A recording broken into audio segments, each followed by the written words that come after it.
एक बात कहूं, इसकी शादी करवा दीजिए, जिम्मेदारी आएगी तो सुधर जाएगा। इस निकम्मे के साथ कौन लड़की ब्याह करेगी? आपको लड़की ढूंढने की जरूरत नहीं, लड़की घर में ही है। हाँ, गौरी। पागल हो गई हो?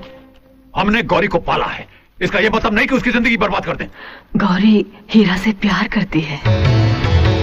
हाँ बाबूजी, हीरा भैया गौरी को बहुत पसंद करते हैं। आप तो जानते हैं, दोनों बचपन से एक दूसरे को चाहते हैं। फिर भी आपको यकीन न हो तो खुद गौरी से पूछ लीजिए। हमें गौरी से पूछने की कोई जरूरत नहीं है। हम जानते हैं कि वो हमारे फैसले को इनकार नहीं करेगी। अगर वो इस नालायक को चाहती है तो पंडित को बुलाकर मुहूर्त निकलवा दो।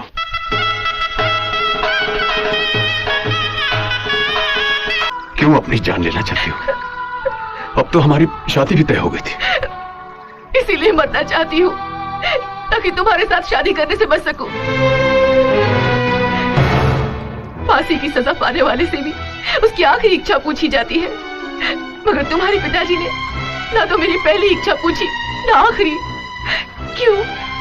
उन्होंने मुझे पाल पोस कर बड़ा किया, तो क्या वो जो भी फैसला करेंगे मैं मान लूं? क्या मेल है तुम्हारा मेरा? मैं पढ़ी लिखी, तुम अनपढ़ गवार। कोई पहचान, कोई आइडेंटिटी है तुम्हारी? अपने ही घर में एक नौकर की तरह रहते हो तुम।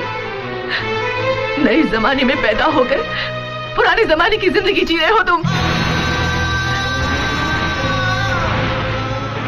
क्या कहूंगी मैं अपने पढ़े लिखे दोस्तों से कि जिससे मैंने शादी की है उसे जिंदगी की हिस्ट्री ज्योग्राफी नहीं मालूम। जैसा पैदा हुआ था वैसा ही है, सिर्फ कद बड़ा हो गया है और कपड़े पहनने लगा है। तो मतलब तुम्हें हीरा से प्यार नहीं है गौरी? प्यार तो इंसान जानवरों से भी करता है, तो क्या वो उनसे शादी कर ले? मुझे पता होता कि तुम्हारे पिताजी अपने एहसान के बदले में मेरी शादी तुमसे कराएंगे तो मैं अपने मम्मी पापा के मरने के बाद तुम्हारे घर में नहीं रहती, किसी अनाथ आश्रम में चली जाती। बस अब और कुछ कहने की जरूरत नहीं।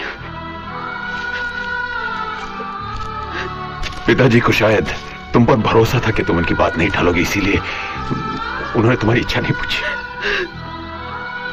अच्छा वो ये बात तुमने मुझसे कह दी, पिताजी से कहती तो उनको दुख होता।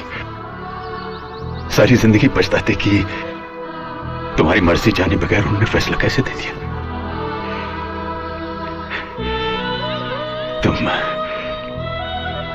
तुम मुझसे शादी नहीं करना चाहती, मत करो। मैं पिताजी से कह दूंगा कि मैं गौरी से शादी नहीं करना चाहता। मैं उनकी नजरों में वैसे ही गिरा हुआ हूं, थोड़ा सा और गिर जाऊंगा। लेकिन तुम किसी की नजरों में गिरो, ये मुझसे बर्दाश्त नहीं होगा।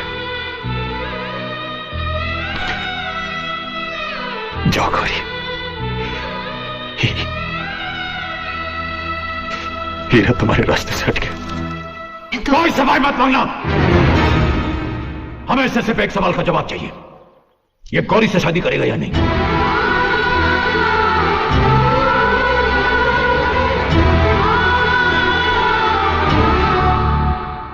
नहीं।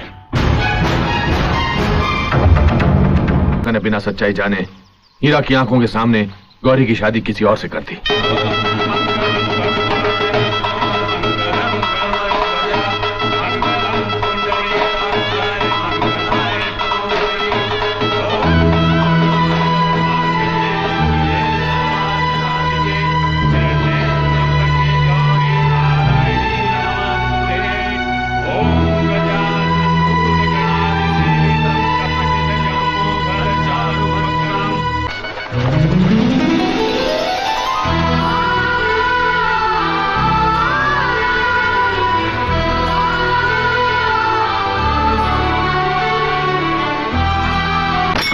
भाभी, ये कौन है? इनसे तो हमें इंट्रोड्यूस नहीं कराया।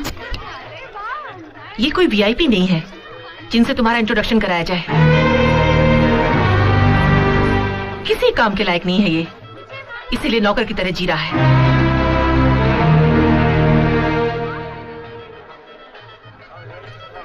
Thank you. Hira ji, 1 minute रुकिए। माधुरी, कविता, रानी, जरा यहाँ आना। मैं आप लोगों से कह रही थी ना, एक इम्पोर्टेंट आदमी से मिलवाती हूँ। यही है वो, हीरा ठाकुर।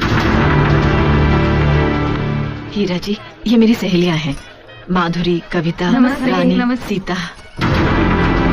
ये देखने में जितने सिंपल हैं, उतनी ही बड़ी हस्ती है इनकी। अगर हम लोग किसी को भीख देंगे तो क्या देंगे? रोटी, पैसा, कपड़ा, ये ज्यादा से ज्यादा उसे अपने घर में पालेंगे। लेकिन ये वो इंसान है जिन्होंने अपने सपने, अपनी खुशियां भीख में दे दी। उस भीख को लेने वाले इनके एहसान को भूल गए, मगर इन्होंने कभी बुरा नहीं माना। इतनी महान है ये। आप जाइए ना, आओ हम चलते हैं। हेलो, तुम यहाँ इस गांव में रहती हो? मैंने तो सोचा था हीरा के लिए तुम अपने माँ बाप को ठुकरा कर आई हो तो बड़ी शान से किसी बंगले में रहती होगी, मगर तुम्हारी हालत तो शादी के बाद लड़की का सरनेम बदलता है, पर तुम्हारी तो किस्मत ही बदली हुई लगती है। अब तो कलेक्टर बनने का ख्याल भी दिमाग से निकल गया होगा। अच्छा है, गरीबी जब इम्तिहान लेती है तो कलेक्टरी तो दूर, क्लर्क की ट्रेनिंग में भी फेल हो जाते हैं। अब तुम समझी मैंने हीरा से शादी क्यों नहीं की? क्योंकि मैं तुम्हारी तरह जिंदगी रसोई और बच्चों की झंझट में गंवाना नहीं चाहती थी। जिंदगी गुजारने के लिए सिर्फ प्यार ही काफी नहीं है। मुझे देखो, जमीन पर पांव कभी कभी रखती हूँ, और तुम सपनों को खरीदना चाहती हो, मगर हाथ में खोटा सिक्का तक नहीं। तुम एक पढ़ी लिखी बेवकूफ हो।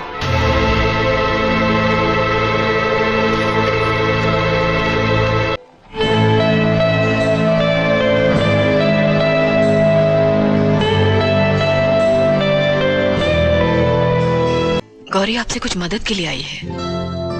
मुझसे? मेरे हस्बैंड का बिजनेस में बड़ा नुकसान हो गया है, कारोबार बंद हो गया, 6 महीने से बेकार है।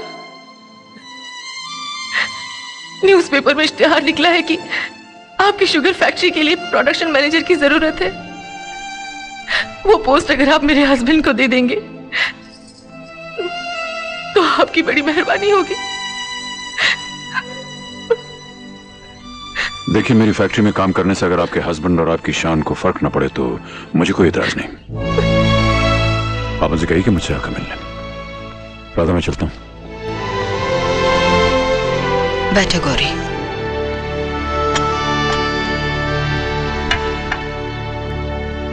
देख लिया समय का चक्र, जिसे तुमने अनपढ़ गंवार करके ठुकरा दिया था। आज उसी के पास तुम्हें अपने पढ़े लिखे पति के लिए नौकरी मांगने के लिए आना पड़ा। मैं तुम्हें ताना नहीं दे रही हूँ, समझा रही हूँ। ये वही हीरा है जिन्हें अपनी सहेलियों से इंट्रोड्यूस करवाते वक्त तुमने कहा था कि इनमें परिचय कराने जैसे कोई खासियत नहीं है। पर देखो, आज बड़े बड़े वीआईपी इनसे मिलने को तरसते हैं। लोग कहते हैं हर कामयाब आदमी के पीछे किसी औरत का हाथ होता है, मगर मैं पहली औरत हूँ जिसकी कामयाबी के पीछे मेरे पति का हाथ है।